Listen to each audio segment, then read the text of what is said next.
right now on 12 News at 10. Strikes continue between the U.S. and Iran as the conflict grows throughout the Middle East. We're tracking the impacts around the globe and also here at home. Today is the fourth day in a row of record highs, 93 degrees, but I'll let you know when we'll see highs return to the 70s in my weather impact forecast. I'm Chase Golightly in the newsroom tonight. How the game of basketball is helping a group of inmates heal and move forward. 12 News at 10 starts now.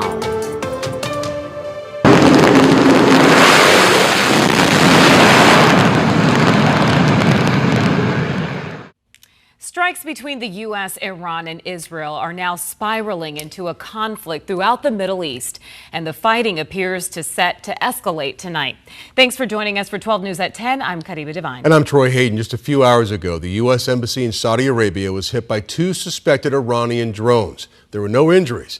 But it comes as the Trump administration says the attacks on Iran will continue and intensify. Tonight, the State Department is warning Americans to leave more than a dozen Middle East countries, citing serious safety risks as Iran retaliates. The list includes Qatar, Saudi Arabia, and the United Arab Emirates, among others.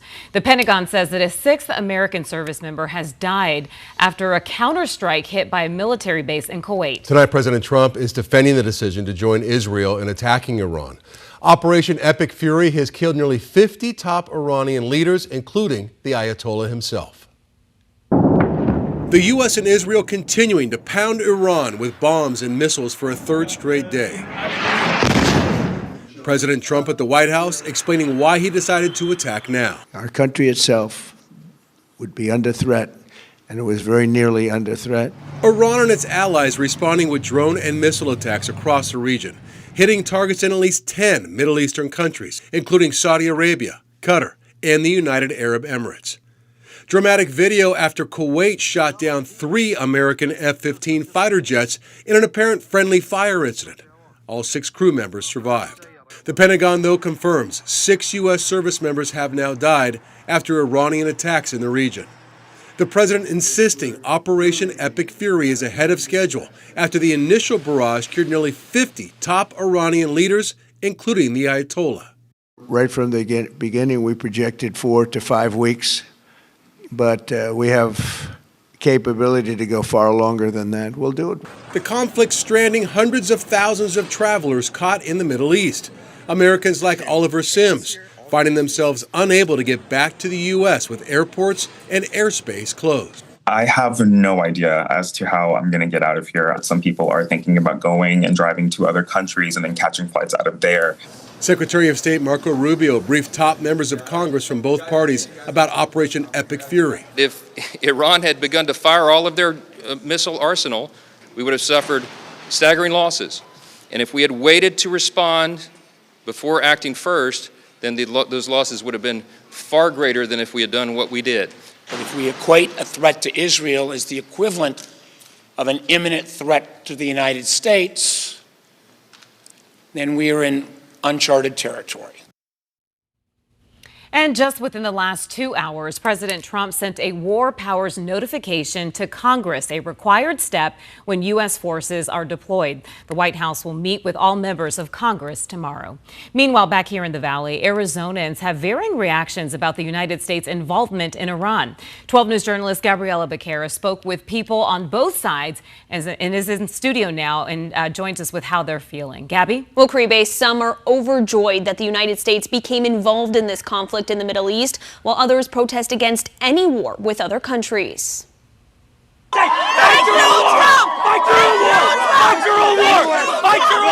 Two opposing sides face to face at the Arizona State Capitol. This makes the world a safer place. On one side, an emotional group of Iranian Americans celebrating the killing of Iran's supreme leader and several high-ranking officials. We are happy about it. Finally, we found someone is helping this country. With signs in hand that read, "This is not a war, this is a rescue operation." It's not a war. It's a military support.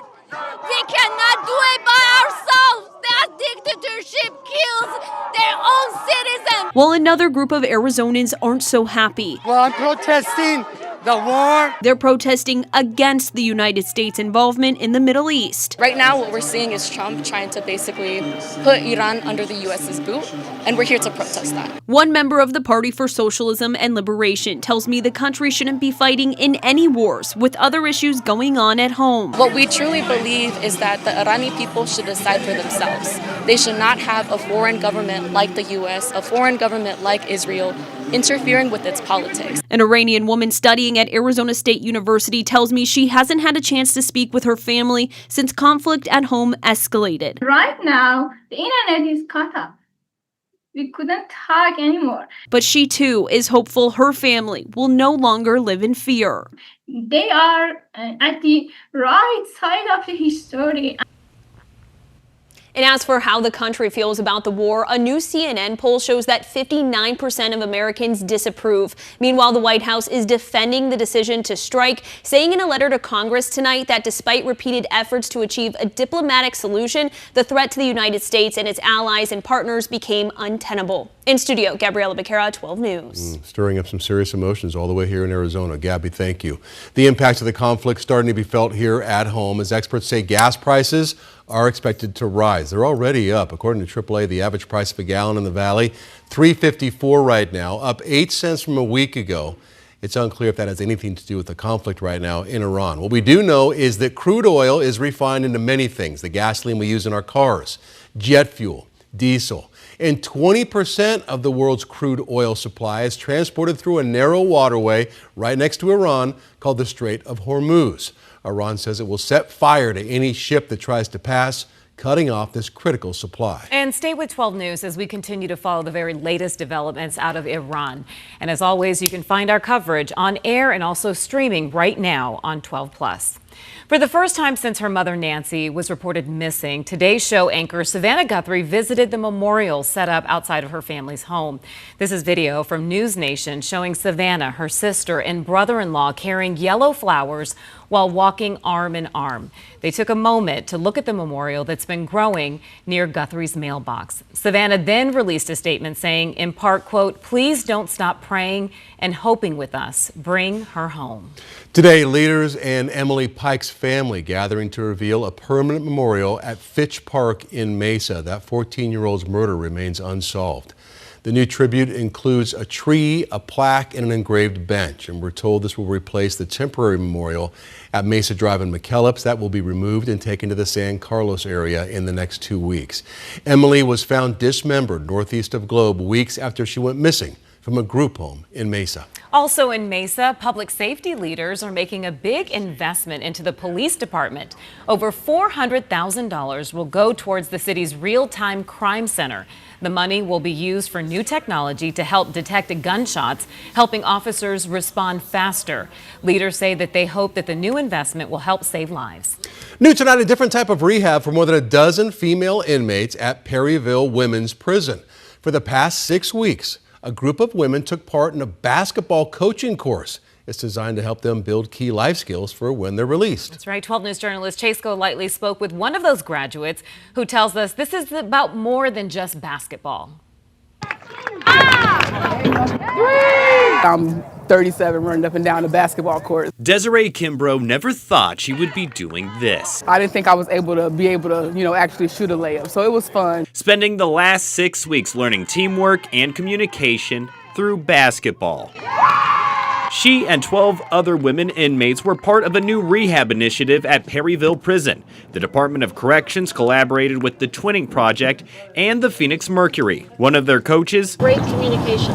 Former legendary ASU basketball coach and Mercury scout, Charlie Turner Thorne, who says this wasn't just about teaching the game of basketball to these women. Winning strategies for life so that when they do get out, they can continue to make a difference and be successful. Let's go!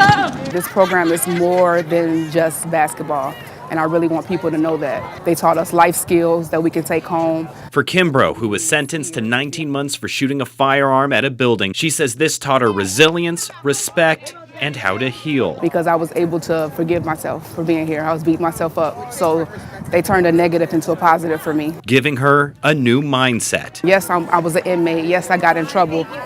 But I'm not a criminal. I'm not a felon. I'm a person. I'm able to move forward. I'm able to go home and live my life. It does not define me. Then on Monday, they all graduated from the course.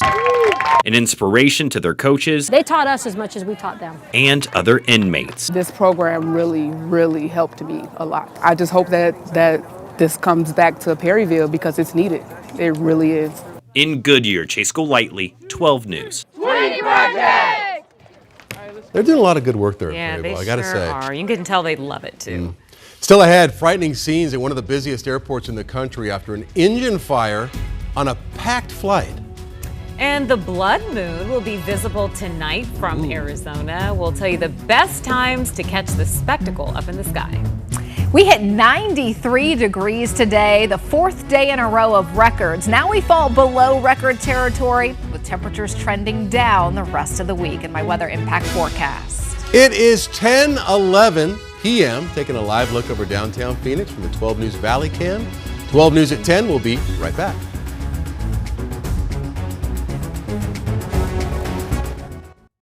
News Valley Cam, sponsored by Parker & Sons Heating, Cooling, Plumbing, and Electrical.